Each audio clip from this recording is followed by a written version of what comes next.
بڑی خوبصورت بات واصف علی رحمانی اس عنوان پر کہی ہے. واصف صاحب فرماتے ہیں خوشی کیا ہے اور غم کیا ہے. خوشی اور غم ان دونوں کا آپس کا تعلق ہے. خوشی کیا ہے اور غم کیا ہے. بڑے بڑے فلسفے ہیں, بڑی بڑی باتیں اس عنوان پر, لیکن واصف صاحب نے دو لفظی بات کی ہے. واصف صاحب فرماتے ہیں بندے کی مرضی اور رب کی مرضی میں فرق کا نام غم ہے. بندہ کہتا ہے ایسے ہو جائے, رب کہتا نہیں ایسے ہوگا. جیسے فرق پڑتا ہے بندہ غمگین ہو جاتا ہے. جب تک بندے کی مرضی جو ہوتی ہے رب اگر ویسے کر دے تو پھر بندہ خوش ہو جاتا ہے. بندے کی مرضی ہے کہ میرے ہاں اولاد نرینہ پیدا ہو, مجھے اللہ بیٹا عطا کرے. بیٹا پیدا ہوتا ہے, رب کی بھی یہی مرضی, بندے کی مرضی تو خوشی پیدا ہوگی. لیکن بندہ کہتا ہے کہ میرے ہاں بیٹا ہی پیدا ہو, لیکن اولاد نہیں ہوتی. بندہ چاہ رہا ہے, رب نہیں چاہ رہا. تو بندے کی مرضی اور ہے, رب کی مرضی اور. جب فرق آیا پھر غم پیدا ہو گیا.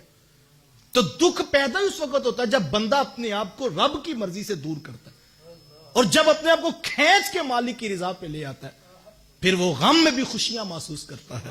بادشاہ وقت کا گزر ہو رہا ہے. دریا کے کنارے ایک جو ہے وہ درویش بیٹھا ہے اور اپنی مستی میں مست بیٹھا تھا.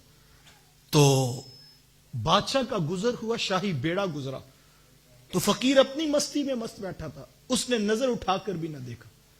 تو بادشاہوں کو چاہ تو ہوتا کہ جب ہم گزریں تو لوگ نظریں اٹھا اٹھا کے ہماری طرف دیکھیں.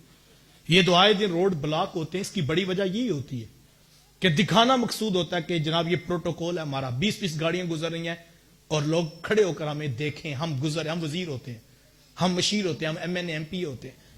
تو یہ جو پروٹوکول کا نشہ, اس کا مقصود بھی یہ ہوتا ہے لوگ ہمیں دیکھیں اور ہم گزریں. اور یہ وہ تباہی ہے جو انسان کو برباد کر دیتے. خیر جب بادشاہ کا گزر ہوا, فقیر اپنی مستی پہ بیٹھا تھا, تو بادشاہ کو حیرت ہوئی کہ اتنا بڑا شاہی بیڑا اس کے سامنے سے گزرا اور اس نے نظر اٹھا کے بھی نہیں دیکھا.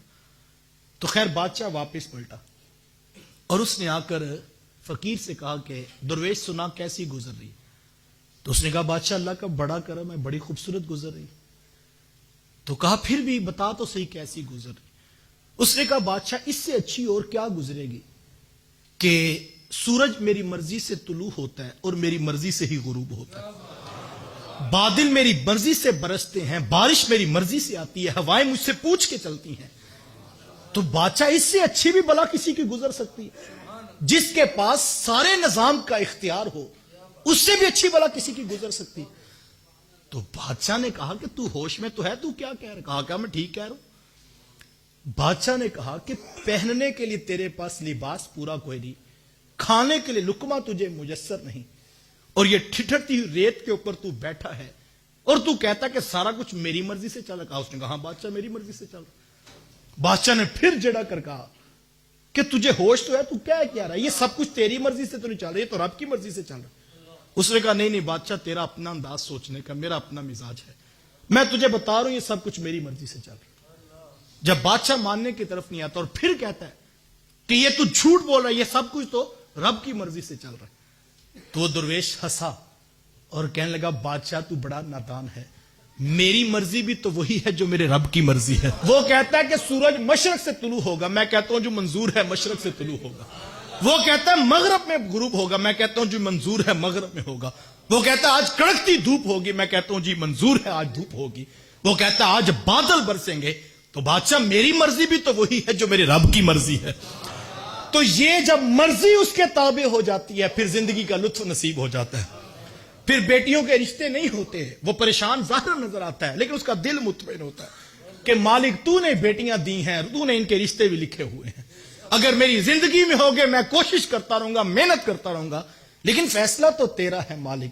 اور یہ جب چیز نصیب ہو جاتی ہے پھر بندہ خوش ہو جاتا ہے, پھر بندہ مطمئن زندگی گزارتا ہے. پھر وہ دولت کو دیکھ کر دوڑنے لگاتا, وہ اپنے مقصود پہ راضی رہتا ہے, پھر وہ اپنے رب پہ راضی رہتا ہے, جس کو رب کی مرضی میں رہنے کا مزاج نصیب ہو جائے. اور یہ اتنی بڑی بات ہے, اتنی بڑی بات ہے. ایسا شخص جو اپنے رب کی مرضی پہ راضی ہے, کل حشر کے میدان میں قیامت کے دن اس کو اس لہجے میں آواز دی جائے گی, یا ایتھا النفس المطمئنہ, اے نفس مطمئنہ, ارجعی الی ربک, آجا اپنے رب کے پاس آجا. راضیۃ مرضیہ, آج تو رب پہ راضی ہے, رب تیرے اوپر راضی ہے. فادخلی فی عبادی وادخلی جنتی، پھر اس کو کہا جائے گا یہ جنت تیرے پاس ہے اور یہ بندے بھی تیرے ہیں، تو ان کے ساتھ شامل ہو جا۔ جس نے مطمئن زندگی گزار، رب کی رضا پہ جو راضی رہا۔